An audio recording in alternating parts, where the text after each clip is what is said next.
नमो अरिहन्ताणं नमो सिद्धानं नमो आयर्यानं नमो वज्रायाणं नमो लोये सर्वसाहूनं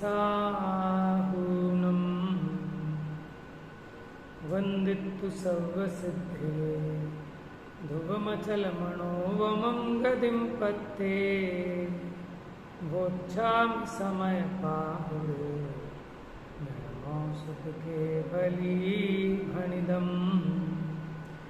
नमः समयसाराय स्वानुभूत्या चकासते चित्स्वभावाय भावाय सर्वभावान्तरक्षिदे निज स्वरूप को परमरस जामे भरो अपार वंदो परमानंदमय समय सार अभिकार।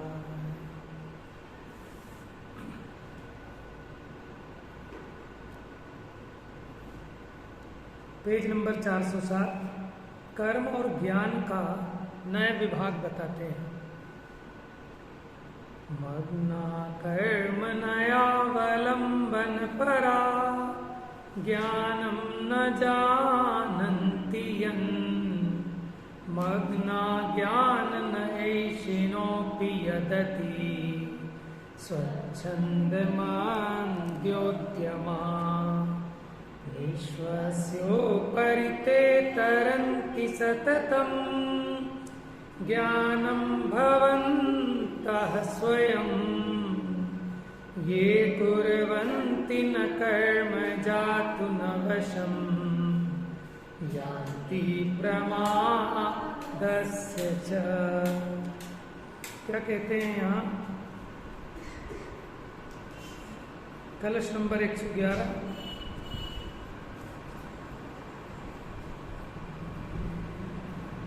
कर्म न के पक्षपाती ज्ञान से अनभिज्ञ हो ज्ञान न के पक्षपाती आलसी स्वच्छंद हो जो ज्ञानमय हो परिणमित पर माद के वश में न हो कर्म विरहित जीव वे सार सागर पार हो। देखिए क्या कहते हैं, कर्म नय के आलंबन में तत्पर माने जो कर्म नय के पक्षपाती हैं, कर्म नय के आलंबन में डूबे हुए हैं क्योंकि वे ज्ञान को नहीं जानते। ज्ञान नय के इच्छुक पुरुष भी डूबे हुए हैं क्योंकि वे स्वच्छंदता से अत्यंत मंद उद्यमी हैं। वे स्वरूप प्राप्ति का पुरुषार्थ नहीं करते, प्रमादी हैं और विषय कषाय में वर्तते हैं।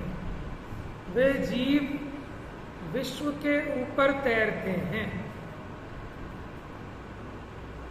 जो कि स्वयं निरंतर ज्ञान रूप होते हुए परिणमते हुए कर्म नहीं करते और कभी भी प्रमादवश भी नहीं होते, माने स्वरूप में उद्यमी रहते हैं।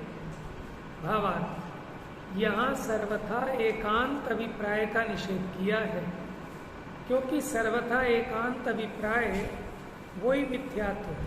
क्योंकि मिथ्यात्व के 5 भेद हैं, विपरीत, एकांत, विनय, संशय और अज्ञान। कितने ही लोग 408 नंबर पेज, कितने ही लोग परमार्थ भूत ज्ञान स्वरूप आत्मा को तो जानते नहीं और व्यवहार दर्शन ज्ञान चारित्र रूप क्रियाकांड के आडंबर को मोक्ष का कारण जानकर उसमें तत्पर रहते हैं, उसका पक्षपात करते हैं। ऐसे कर्म नय के पक्षपाती लोग जो कि ज्ञान को तो नहीं जानते और कर्म नय में ही खेद खिन्न हैं, वे संसार में डूबते हैं। यहाँ कर्म नय के पक्षपाती किसको कह रहे हैं? कि जो क्रिया करने में तो हमेशा उद्यमवंत रहते हैं, लेकिन आत्मा के स्वरूप को नहीं जानते। और ज्ञान के पक्षपाती किनको कहते हैं कि बस शास्त्र के द्वारा जानने में तो भले उपयोग को लगाएं, लेकिन उस आत्मा के स्वरूप की प्राप्ति के लिए जो प्रोसीजर है उसको नहीं करते।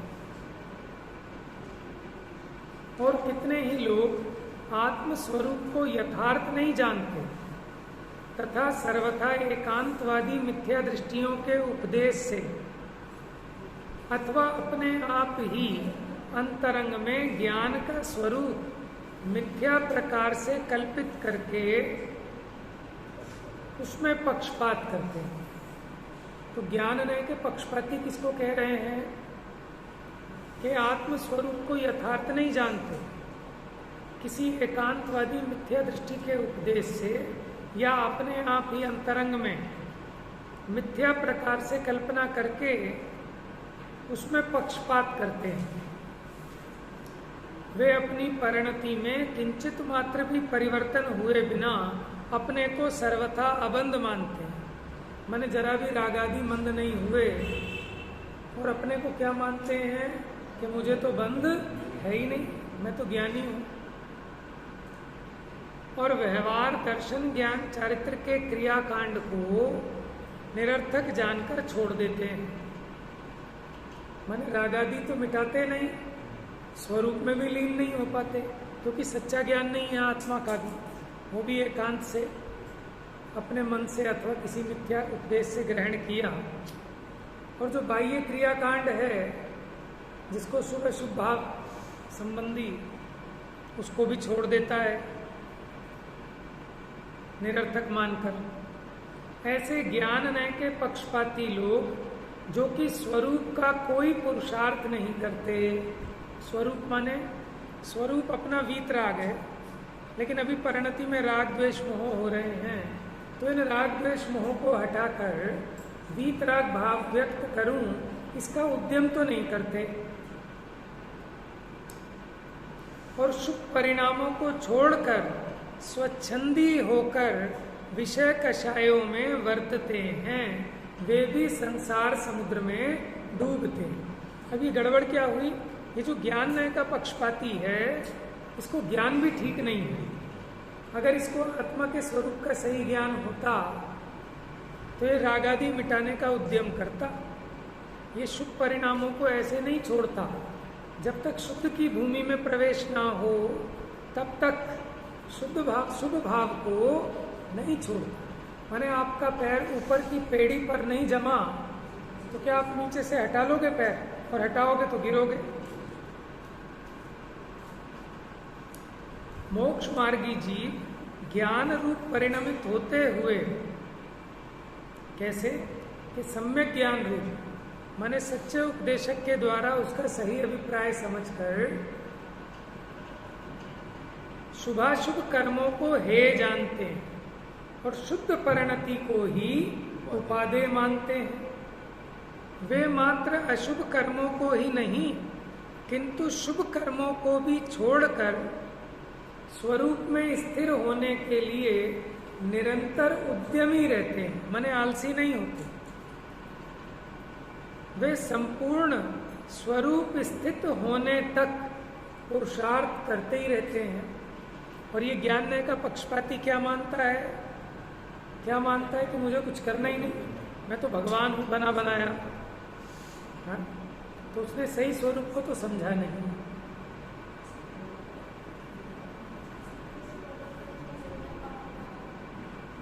हाँ, निश्चयाभासी कहा ना उसको, निर्भय पापी। तो जब तक पुरुषार्थ की अपूर्णता के कारण शुभाशुभ परिणामों से छूटकर स्वरूप में पूरी तरह स्थिर नहीं हुआ जा सकता, चाहता तो यही है कि समस्त शुभाशुभ कर्मों को छोड़कर अपने शांत स्वरूप में माने समता भाव रूप स्थिति में स्थित रहूं, लेकिन ऐसा हुआ नहीं जा सकता। तब तक माने कंडीशनल है, मजबूरी है। यद्यपि स्वरूप स्थिरता का आंतरिक आलंबन तो शुद्ध परिणति स्वयं ही है। माने स्वरूप में स्थिर होने के लिए असली आलंबन तो शुद्ध परिणति है। शुभ परिणामों में वे जीव हे बुद्धि से प्रवर्तते हैं। क्या ऐसा जानते हैं कि वास्तव में तो अपने स्वरूप में रहना यही योग्य है, लेकिन जब तक नहीं रहा जाता तब तक शुभ परिणामों में प्रवर्तन करते हैं, लेकिन हे बुद्धि से, तो करने लायक तो नहीं। किंतु शुभ कर्मों को निरर्थक मानकर उन्हें छोड़कर स्वच्छंदतया अशुभ कर्मों में प्रवृत्ति होने की बुद्धि कभी नहीं होती। और ये जो ज्ञान का पक्षपाती है, ये शुभ को तो हे कहता है और विषय कसायों में प्रवर्तता है। ऐसे एकांत अभिप्राय रहित जीव कर्मों का नाश करके संसार से निवृत्त होते हैं।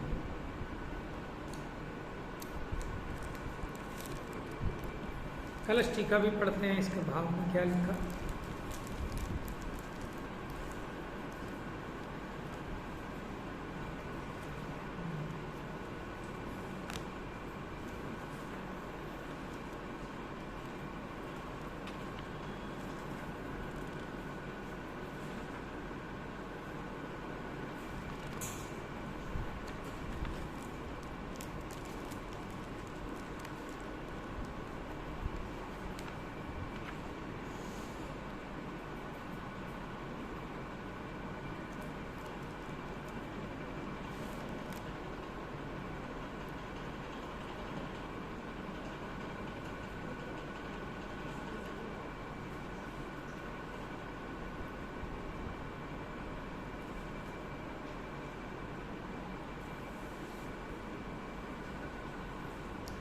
जिस प्रकार कर्म के उदय में शरीर विद्यमान है, पर हे रूप जानते है तो, लेकिन ये मेरा है ऐसा नहीं जानते।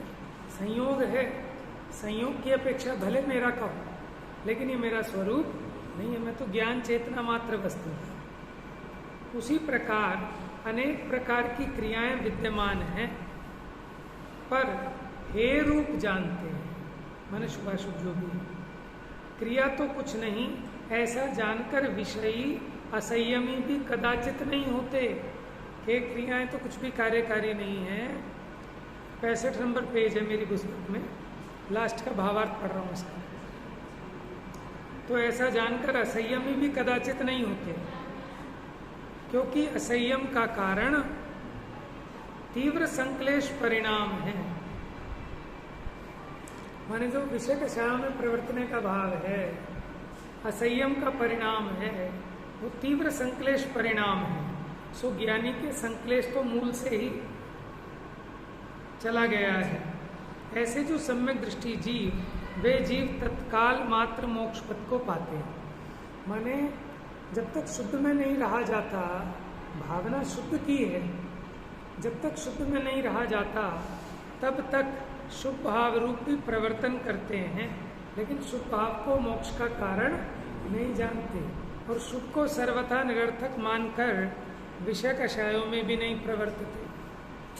वो विश्व के ऊपर तिरते हैं, माने वो मोक्ष को प्राप्त करते हैं। अगला कलश देखिए।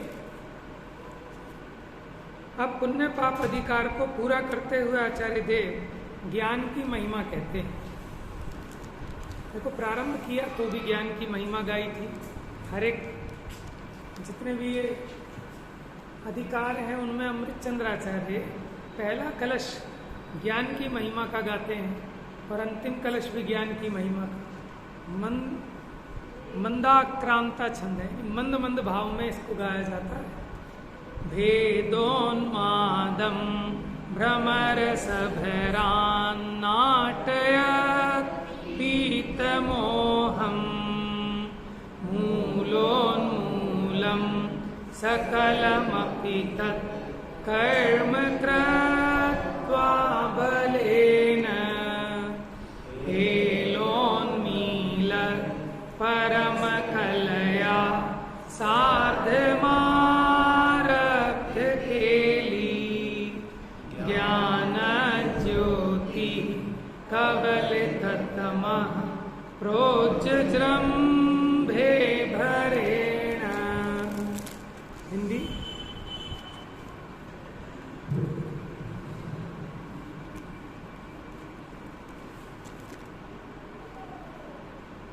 जग शुभ अशुभ में भेद माने, मोह मदिरा पान से, पर भेद इनमें है नहीं जाना है सम्यक ज्ञान से।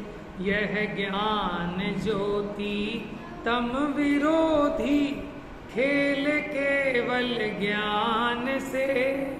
जयवंत हो इस जगत में जग मगे आत्म ज्ञान से। देखिए बड़े ग्रंथ में देखिए, पीत मोहम माने जिसने पिया मोह रूपी मदिरा, ब्रह्म रस भरात ब्रह्म के रस से भरा हुआ, भेदोन्मादम नाट्य माने भेद उन्माद, उन्माद माने क्या होता है पागलपना, उसको नाट्यत माने उस प्रकार से नाचता है नचाता है। कौन कि जिसको मोह रूपी मदिरा चढ़ी है वो ही ये शुभ और अशुभ में ये भला है और ये बुरा है, ऐसे भेद रूपी उन्माद को जो नचाता है। तत् सकलम अपि कर्म, ऐसे समस्त कर्म को बलेन माने अपने बल से, मूलोन्मूलम कृत्वा, मूलोन्मूलम माने मूल से ही उन्मूलन कर देता है। उन्मूलन होता है उखाड़ देता है। ज्ञान ज्योति भरेण माने ज्ञान ज्योति कैसी, प्रोच्चत्रम्भे माने अत्यंत सामर्थ्य युक्त ज्ञान ज्योति प्रकट हुई। वह ज्ञान ज्योति ऐसी है कि जिसने कवलित कर दिया है, माने पी लिया है, खा लिया है। किसको? तमः, तमः माने अंधकार को। कौन से अंधकार को? ये जो मिथ्यात्व रूपी अंधकार था, इसको किसने? उस ज्ञान ज्योति ने अपना ग्रास बना लिया। जैसे सूर्य निकला तो अंधकार को खा गया वो सूर्य, तो उसी प्रकार ये ज्ञान ज्योति जब प्रकट हुई तो अज्ञान रूपी अंधकार नष्ट हो गया। खेला उन्मीलित माने लीला मात्र से, लीला मात्र माने खेल खेल में, मजाक मजाक में, बातों ही बातों में, माने सहजता में। तो वो ज्ञान ज्योति की बात कर रहे हैं, कैसी है वो? लीला मात्र से विकसित होती जाती है और परम कलया सार्धम आरब्ध केली माने जिसने परम कला माने केवल ज्ञान के साथ केली प्रारंभ की है। केली माने क्रीड़ा, खेलना प्रारंभ किया। किसने? उस ज्ञान ज्योति माने वो ज्ञान ज्योति वो केवल ज्ञान को लेकर आ रही है। वो ज्ञान ज्योति केवल ज्ञान को आमंत्रित कर रही है, या ऐसा कहें कि वो ज्ञान ज्योति केवल ज्ञान रूप परिणम रही है।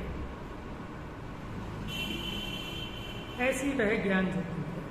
माने जब तक सम्यक दृष्टि छदमस्त है, छदमस्त माने छदमस्त क्या होता है? छद्म का मतलब होता है आवरण। कहते हैं ना छद्म भेषी, जो बहरूपिया वगैरह कोई होता है तो कोई दूसरा आवरण वेश बनाकर आ जाता है, उसे कहते हैं ना राजा रात को छद्म वेश में अपनी प्रजा के हाल जानने के लिए घूमता था। ठीक है, छद्म वेश माने आवरण ऊपर से डाला गया। तो जो आवरण में स्थित हैं, माने अभी जिन्हें केवल ज्ञान नहीं हुआ, ठीक है, ऐसे जीवों को कहते हैं छद्मस्त। तो जब तक सम्यक दृष्टि छद्मस्त, सम्यक दर्शन तो हुआ लेकिन अभी केवल ज्ञान नहीं हुआ, तब तक ज्ञान ज्योति केवल ज्ञान के साथ शुद्ध नय के बल से, ये इंपॉर्टेंट बात है कि शुद्ध नय के बल से परोक्ष क्रीड़ा करती है और केवल ज्ञान होने पर साक्षात होती है। माने अभी इसका जो छोटा ज्ञान है मति श्रुत ज्ञान, ये मति श्रुत ज्ञान केवल ज्ञान के साथ क्रीड़ा करता है। किसके बल से? शुद्ध नय के बल से। क्योंकि शुद्ध नय के बल से वो मति श्रुत ज्ञान जानता है कि मैं केवल ज्ञान स्वभावी हूँ, मेरे ज्ञान का स्वरूप केवल ज्ञान रूप है। तो वो शुद्ध नय के बल से वो मति श्रुत ज्ञान केवल ज्ञान के साथ क्रीड़ा करता है। मानो वो छोटा सा मति श्रुत ज्ञान केवल ज्ञान को आमंत्रित करता है अपने आंगन में। माने उसकी वो हम पढ़ते हैं ना, प्रभु मेरे मंडप में आओ, है आज मुक्ति का उद्घाटन।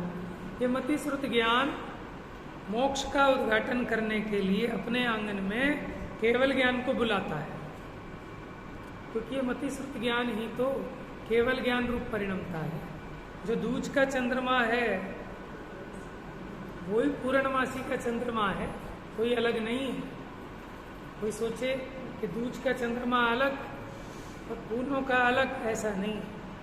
वो दूज का चांद ही पूर्णमासी का चांद हो जाता है। उसी प्रकार ये अपना छोटा मति श्रुत ज्ञान बशर्ते कि ये सम्यक हो तो यही केवल ज्ञान रूप होता है।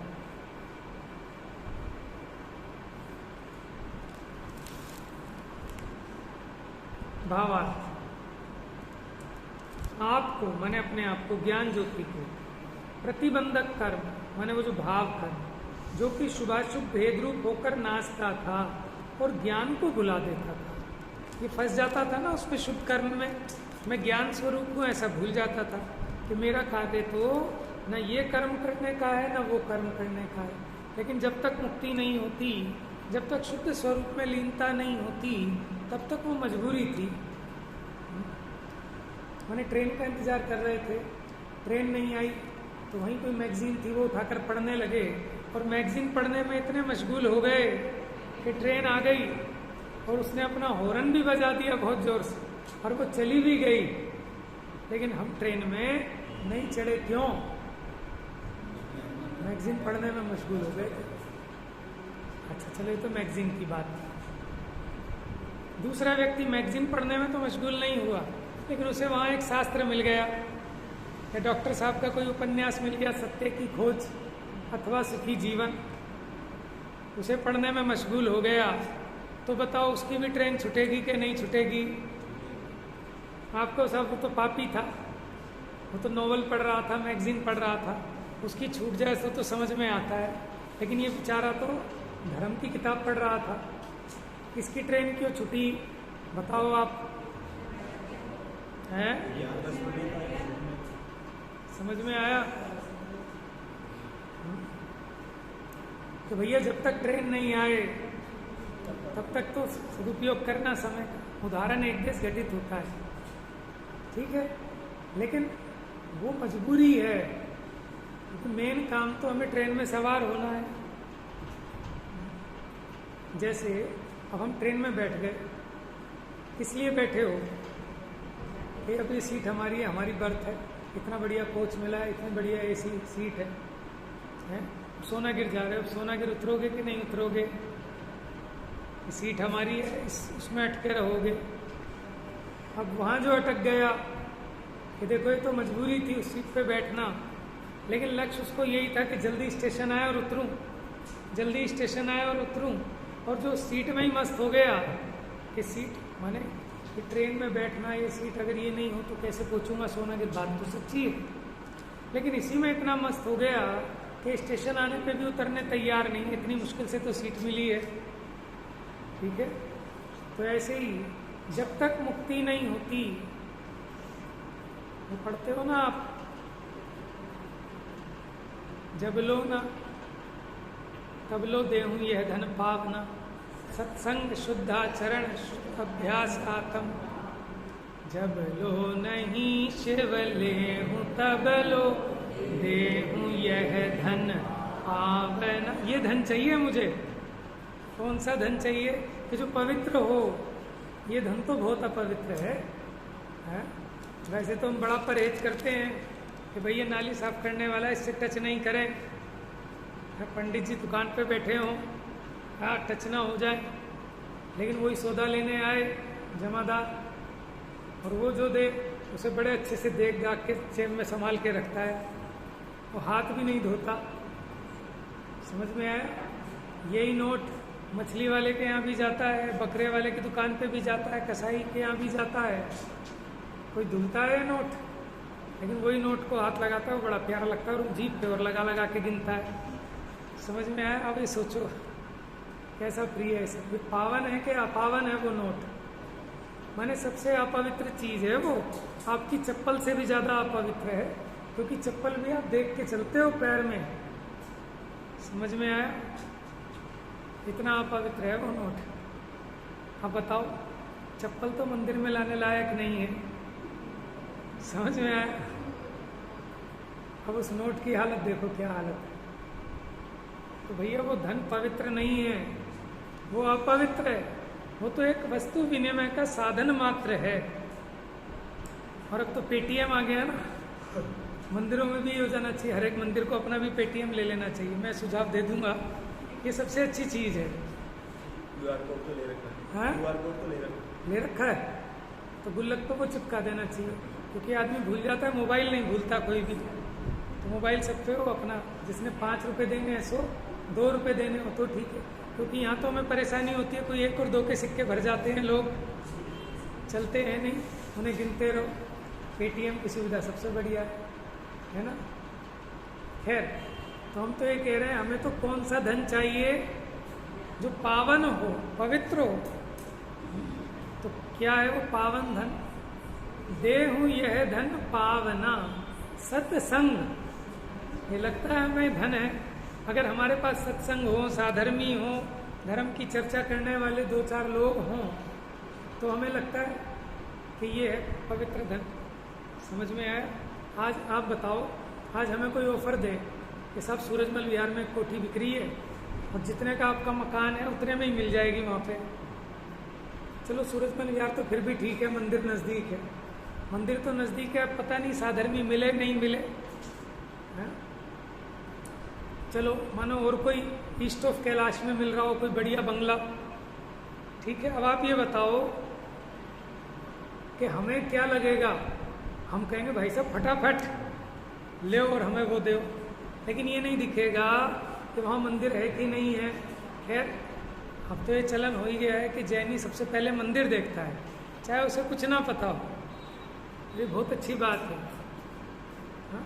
चाहे कुछ समझ में आता हो नहीं आता हो, इतना तो समझ में आ रहा है कि सबसे प्रथम काम जैनी के लिए जिन मंदिर जाना है। अगर जिसका जिन मंदिर जाने का भी नियम है ना, तो उसके बहुत चांस हैं बच जाने के।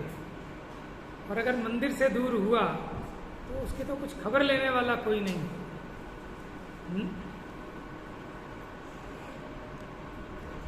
तो कौन सा धन है पावन?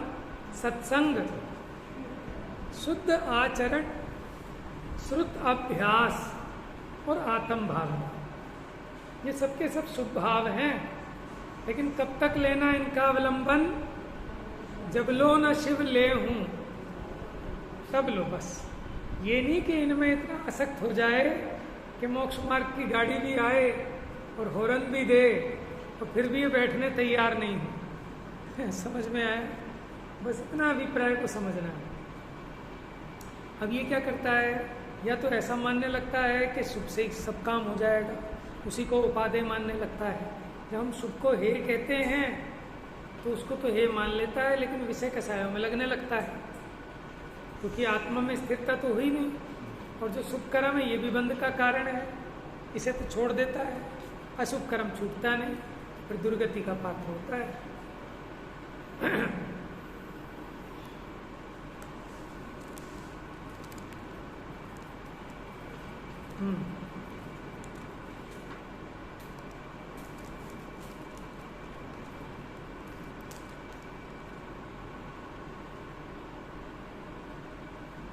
भावार्थ देखो,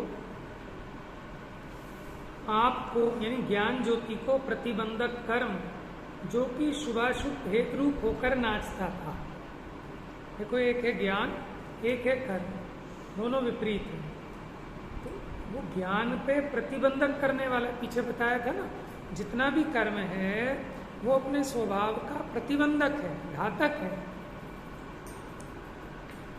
जो कि शुभाशुभ भेद रूप होकर नाचता था और ज्ञान को भुला देता था।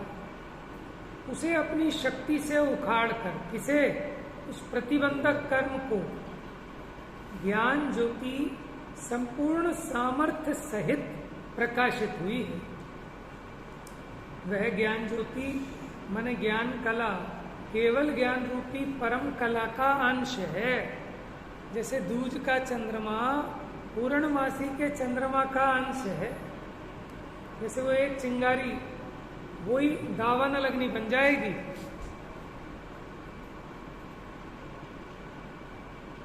तो वही जो ज्ञान ज्योति है वो केवल ज्ञान रूपी परम कला का अंश है तथा वह केवल ज्ञान के संपूर्ण स्वरूप को जानती है।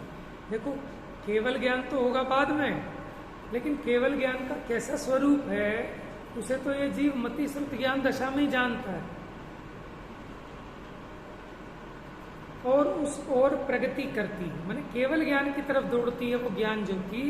इसलिए कहा कि ज्ञान ज्योति ने केवल ज्ञान के साथ क्रीड़ा प्रारंभ की है। ज्ञान कला सहज रूप से विकास को प्राप्त होती जाती है और अंत में वह परम कला अर्थात केवल ज्ञान कला हो जाती है।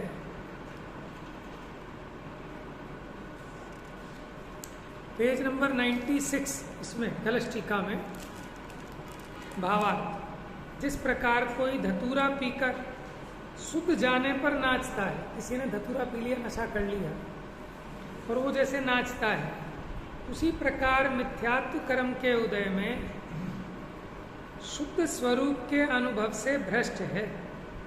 शुभ कर्म के उदय से जो देव आदि पदवी उसमें रंजायमान होता है कि मैं देव, मेरी ऐसी विभूति, सो तो पुण्य कर्म के उदय से ऐसा मानकर बार बार रंजायमान होता है, माने मोह के उदय से।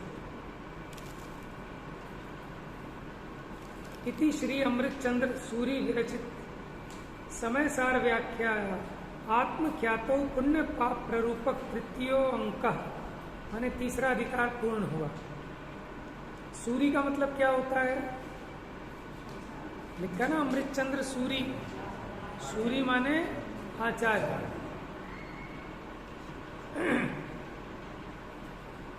ये नीचे लिखा टीका, पुण्य पाप रूप से दो पात्रों के रूप में नाचने वाला कर्म, ऊपर लिखा था ना, इति पुण्य पाप रूपेण द्विपात्री भूतेन भूतम एक पात्री भूय कर्म निष्क्रांतम, के थे तो दो। पुण्य पाप रूप से दो पात्रों के रूप में जो अपना रोल दिखा रहे थे वो एक होकर बाहर निकल गए, क्योंकि थे तो एक ही, लेकिन वो ऐसे नौटंकी दिखा रहे थे जैसे दो हों। और इसने भी समझ लिया कि भला ऐसा होता है ना, एक ही व्यक्ति एक फिल्म में दो रोल करके दिखाता है, एक जगह अच्छा बन के दिखाता है, एक जगह बदमाश। फिल्म के एंड में पता लगता है कि ये एक ही था, ये जानबूझ के दो बन के दिखा रहा था ठगने के लिए। ऐसी पुण्य पाप ये दोनों कर्म हैं, लेकिन एक को धर्म का नाम मिल रहा था। क्या? उसने वेश ओढ़ा धर्म का, किसने? पुण्य कर्म ने। और जब ये नाटक पूरा हो गया, आपने पहचान लिया, तो वो अपना वेश छोड़कर अपने असली वेश में रंगमंच से बाहर निकल गया। भावार्थ देखो, यद्यपि कर्म सामान्यतया एक ही है, सामान्य से तो कर्म एक ही है, फिर भी उसने पुण्य पाप रूपी दो पात्रों का स्वांग धारण करके रंगभूमि में प्रवेश किया था। जब उसे ज्ञान ने यथार्थतया एक जान लिया, तब वह एक पात्र रूप होकर रंगभूमि से बाहर निकल गया और नृत्य करना बंद कर दिया। आश्रय कारण रूप स्वाद भेद विचार गिने दो न्यारे, पुण्य रूपाप शुभाशुभ भावन, बंद भये सुख दुख करार, ज्ञान भये दो एक लखे बुद्ध, आश्रय आदि समान विचार, बंध के कारण है दो रूप, इन्हें तज जिन मुनि मोक्ष। समझ में आया कि इनमें भेद जो किया, आश्रय कारण रूप और स्वाद से भेद विचार गिने तो दोनों न्यारे न्यारे दिखते हैं, पुण्य रूपाप शुभाशुभ भावन बंद भय सुख दुख करारे। जब इनका बंद होता है सुख पुण्य के उदय में सांसारिक सुख जिसको कहते हैं, और पाप के उदय में दुख होता है, लेकिन ज्ञान होने पर ये जीव उन दोनों को पहचान लेता है कि दोनों एक कर्म हैं, इसलिए उन सबका आश्रय स्वाद स्वरूप कारण एक है, इसलिए इनको छोड़कर जिनमुनि होकर मोक्ष की प्राप्ति करता है। देखिए, अब तात्पर्य वृत्ति गाथा जो चली थी उनके हिसाब से जो अपनी 161 से 163 नंबर की गाथाएं थी उनकी टीका, क्योंकि बीच में कलश आ गए थे ना। अमृतचंद्राचार्य की टीका तो हम पढ़ चुके हैं, अभी जयसेनाचार्य की टीका है, पेज नंबर 499 उत्थानिका। अब पूर्वोक्त मोक्ष के हेतु रूप सम्यक्त्वादि जीव के गुणों का मिथ्यात्वादि कर्मों द्वारा, आज ही चल नहीं रही था,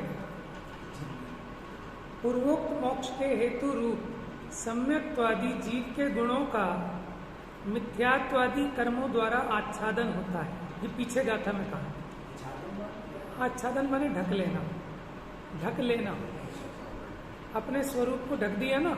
मिथ्यात्व कर्म ने जो अपना गुण था सम्यक, उसका आच्छादन कर लिया, ढक दिया। अब उस गुणों का आधारभूत गुणी जीव मिथ्यात्वादी कर्मों के द्वारा आच्छादित किया जाता है। देखिए तात्पर्य वृत्ति, सम्यक्त्व को रोकने वाला मिथ्यात्व है, ऐसा जिनवरों के द्वारा कहा गया है। उस मिथ्यात्व के उदय से जीव मिथ्या दृष्टि होता है, ऐसा जानना चाहिए। ज्ञान को रोकने वाला अज्ञान है, ऐसा जिनवरों ने कहा। उस अज्ञान के उदय से जीव अज्ञानी होता है, ऐसा जानना।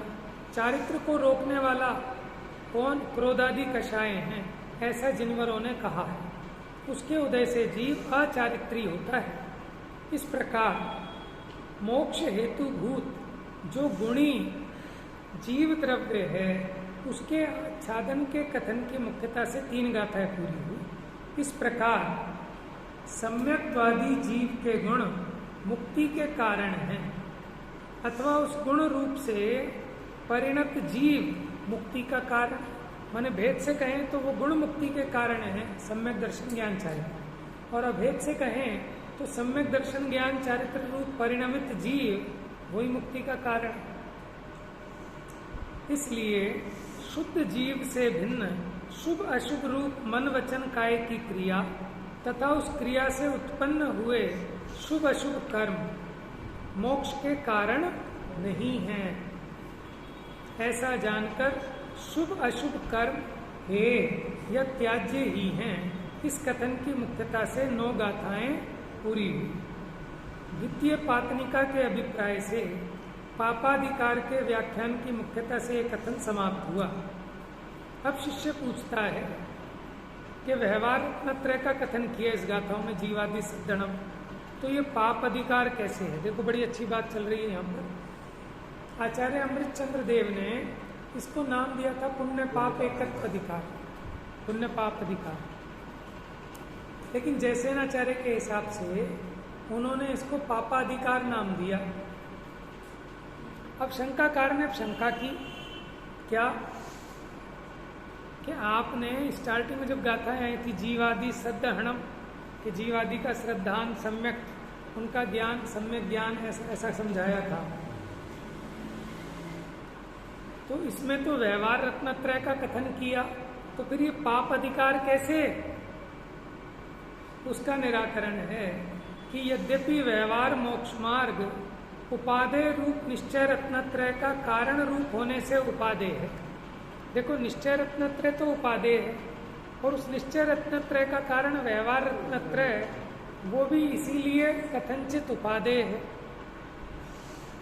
परंपरा से जीव की पवित्रता का कारण होने से पवित्र है, तथापि व्यवहार मोक्ष मार्ग में बाह्य द्रव्य का आलंबन होने से, देखो जो निश्चय मोक्ष मार्ग है उसमें बाह्य का आलंबन नहीं होता, माने आत्मा का श्रद्धान सम्यक दर्शन, आत्मज्ञान सम्यक ज्ञान, आत्म स्वरूप में लीन था वो सम्यक चारित्र, तो इसमें बाहर का आश्रय नहीं, लेकिन जीवादि 7 तत्वों का श्रद्धान, ज्ञान, चारित्र, इसमें भेद रूप खड़ा होता है, पर द्रव्य का आलंबन होता है। पराधीनता होने से स्वतंत्रता नष्ट होती है, पहला कारण। इन्होंने व्यवहार रत्नत्रय को बता रहे हैं। एक तो उसमें परद्रव्य का आलंबन होने से पराधीनता होती है। दूसरा, निर्विकल्प समाधि वाले व्यवहार विकल्प के अवलंबन से, माने देखो कि जो निर्विकल्प समाधि में लीन होने वाला जीव है, अगर वो व्यवहार के विकल्प करता है तो आत्म स्वरूप से पतित होता है। ये दूसरा कारण है इसमें, जो हम इसको पापाधिकार में कह रहे हैं। इस प्रकार निश्चय की अपेक्षा पाप है। माने किस अपेक्षा पाप कह रहे हैं? निश्चय की अपेक्षा। माने व्यवहार को निश्चय के सामने पाप कह रहे हैं, क्योंकि करने लायक तो निश्चय रत्नत्रय है। अथवा सम्यक्त्वादि के विपक्ष रूप मिथ्यात्व आदि का व्याख्यान किया है। अब इस अधिकार में हमने सम्यक्त्वादि का तो व्याख्यान किया, लेकिन इन सम्यक्त्व का जो घात करते हैं वो मिथ्यात्वादि, उनका निरूपण किया, इसलिए पापाधिकार है। वहां इस प्रकार से होने पर व्यवहार नय से पुण्य पाप रूप से कर्म 2 प्रकार का है, तो भी निश्चय से श्रृंगार रहित पात्र की तरह है। क्या? जैसे उसने श्रृंगार किया, अलग आभूषण पहने, अलग वेशभूषा पहनी, तो वो अलग अलग दिखता है। लेकिन अगर उसका श्रृंगार हटा दिया जाए, वेशभूषा हटा दी जाए, तब तो नहीं दिखेगा अलग अलग। अब एक ही फिल्म में अमिताभ बच्चन के 10 रोल होते हैं, बाद में पहचान में आता है ये भी अमिताभ बच्चन ही था। समझ में आए? अगर उसका श्रृंगार हटा दें, जो उसने मेकअप किया है, तो वो तो एक ही है। तो उसी प्रकार ये जो कर्म है, श्रृंगार करके आया था, माने वेश धारण करके आया था। एक ने वेश धारण किया इसका धर्म का, और एक ने कर्म का। तो जो धर्म का वेश धारण किया उसकी सब जय जयकार करते हैं कि सब फलाचंद जी की तरफ से 1 लाख रुपए मंदिर में दान, कह रहे बड़े धर्मात्मा, बुलाओ इन्हें, माला पहनाओ इन्हें। तो इससे धर्मात्मा हो गए क्या है? तो अगर निश्चय से श्रृंगार रहित पात्र की तरह उद्गल रूप से एक रूप होकर रंग भूमि से बाहर निकल गए, माने वो कह रहे हैं वो कर्म था तो कर्म, लेकिन उसने श्रृंगार किया था किसका? रूप किसका बनाया था? धर्म का। लेकिन जब ज्ञानी ने पहचान लिया कि ये धर्म नहीं है, माने व्यवहार धर्म, जिसको हम व्यवहार से धर्म कहते हैं ना, क्या कहते हैं? धर्म करत संसार सुख, धर्म करत निर्वाण, धर्म पंथ साधे बिना नर त्रियंश। तो त्रियंश समान क्यों कह रहे हो? त्रियंश भी तो धर्म साध लेते हैं। है त्रियंश का मतलब वहां अज्ञानी लेना, लेकिन माने त्रियंशों का भी ऑब्जेक्शन आ जाएगा कि इन अज्ञानियों की तुलना हमसे क्यों करते हो। एक संस्कृत की एक सुक्ति है, मुझे एग्जैक्ट ख्याल नहीं है, तो वो कहते हैं भैया इनके साथ ये अन्याय मत करो, माने जानवरों से इनकी तुलना मत करो। किनकी? वो है ना साहित्य संगीत कला विहीन, माने जिनको ना तो साहित्य आता, ना संगीत आता, ना कोई कला आती, उनसे रहित है? हाँ, वो आगे के मुझे याद नहीं आ रहा, बड़ा अच्छा है। उसमें ये है, ते मनुष्य रूपेण मृगाश्चरन्ति, कि वो मनुष्य के रूप में मृग है, माने जानवर हैं। बस इतना और है कि उनके सींग और पूंछ नहीं है। विषाण रहित और पुच्छ विहीन, ते मृत्यु लोके भुवि भार भूता, ऐसा भी है कि वो इस धरती पर बोझ है। क्या? कि जिनमें कोई संगीत, साहित्य, कला, विद्या कुछ नहीं है, वो धरती पे बोझ है। लेकिन एक ऐसा और था कि उसमें भी कवि ने कहा कि भैया त्रियंश तो बहुत भले होते हैं। वो तो है, मैथिली शरण गुप्त ने किसने कहा कि मुझे इसमें ऐतराज है कि आप इन अज्ञानियों की तुलना, इन अविवेकियों की तुलना त्रियंश से ना करो। ऐसे मैं भी कह रहा हूँ, क्योंकि त्रियंश तो सम्यक दृष्टि हो गए, हाथी है, और कितने कितने जीवों का आता है कि वो कबूतर सम्यक दृष्टि हो गया, त्रियंश हो जाते हैं। तो फिर आप धर्म से रहित जीव को त्रियंश समान क्यों कह रहे हो? तो बस यहाँ त्रियंश का मतलब इतना लेना कि अज्ञानी, अविवेकी, मूर्ख। तो देखो, धर्म करने से संसार सुख होगा कि निर्वाण सुख होगा, ये बताओ। धर्म करने से संसार सुख होगा कि निर्वाण सुख होगा? अगर सच्चा धर्म तो निर्वाण सुख होगा। कितनी बढ़िया बात कही। अगर सच्चा धर्म है तो निर्वाण सुख होगा, और अगर झूठा धर्म है तो ये झूठा धर्म। तो यानी जो व्यवहार निश्चय रत्नत्रय के साथ जो अभी राग रहता है, शुभ राग रहता है, उसको व्यवहार से धर्म कह देते हैं, लेकिन वो धर्म है नहीं। समझ में आया? इस प्रकार श्री जयसेनाचार्य जी कृत शुद्धात्मानुभूति लक्षण वाली जयसेनाचार्य अपनी टीका को क्या कह रहे हैं कि शुद्धात्मानुभूति है लक्षण जिसका, ऐसी समय सार की तात्पर्य वृत्ति के, समय सार के तात्पर्य को कहने वाली जो तात्पर्य वृत्ति जिसका सार्थक नाम है, ऐसी टीका में 3 स्थलों के समुदाय से 19 गाथाओं द्वारा ये चौथा पुण्य पाप अधिकार समाप्त हुआ। नीचे का एक छंद पढ़ लें, सवैया। समुझे न ज्ञान कहे कर्म किए सो मोख, ऐसे जीव विकल मिथ्यात की गहल में, ज्ञान पक्ष गहे कहे आत्मा बंध सदा, बरते सुछंद त्यों कूड़े हैं चहल में, जथा जोग कर्म करे पे ममता न धरे, रहे सावधान ज्ञान तेई भव सागर के ऊपर वह तरे जीव।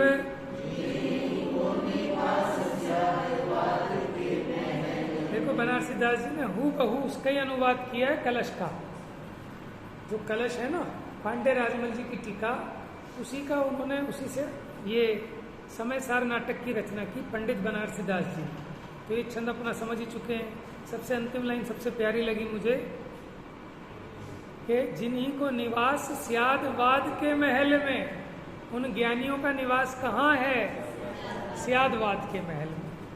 समझ में आया? तो कैसे महल में रहना है? स्यादवाद के। और ज्ञानी बनकर, ज्ञानी कहाँ रहते हैं? स्यादवाद के, माने जहाँ कोई एकांत नहीं है। और अज्ञानी एकांत के बिल में घुसे रहते हैं। क्यों? वो तो सर्वथा किसी भी कथन को सर्वथा एकांत रूप से ग्रहण करते हैं।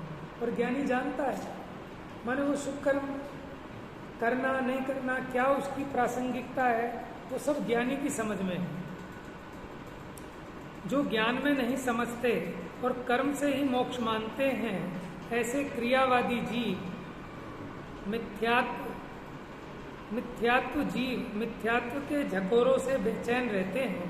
और सांख्यवादी जो सिर्फ ज्ञान का पक्ष पकड़ के आत्मा को सदा अबंध कहते हैं कि आत्मा तो सदा मुक्त है, जो एकांत से ऐसा कहते हैं, तथा मनमाने वर्तते हैं, वे भी संसार की कीचड़ में फंसते हैं। पर जो स्यादवाद मंदिर के निवासी हैं, वे अपने पदस्थ के अनुसार कर्म करते हैं और ज्ञान ध्यान की सेवा में सावधान रहते हैं। वे ही संसार सागर से तरते हैं। ज्ञान ध्यान सिवा नहीं दूजा कोई काम, विषयाशा वशातीतो निरारंभो परिग्रह, ज्ञान ध्यान तपो रखता तपस्वी सा प्रशस्य। अच्छा, एक बात बताओ ईमानदारी से, जब भी हम ज्ञानी की बात करते हैं, आपकी नजरों के सामने किसका चित्र बनता है? नहीं बनता। हम तो वही चौथे गुरु स्थान वाले को ही देखने लगते हैं, भरत चक्रवर्ती, गृहस्थी, अरे मुनिराज भी तो ज्ञानी है। माने चौथे से स्टार्ट करके आगे तक सब ज्ञानी है, लेकिन आप सिर्फ चौथे में ही मत अटके रहा करो, ये गृहस्थी को ही देखते रहते, ठीक है? क्योंकि ज्ञानी तो मुनिराज है वास्तव में। मिथ्यात्म नाश वे को ज्ञान के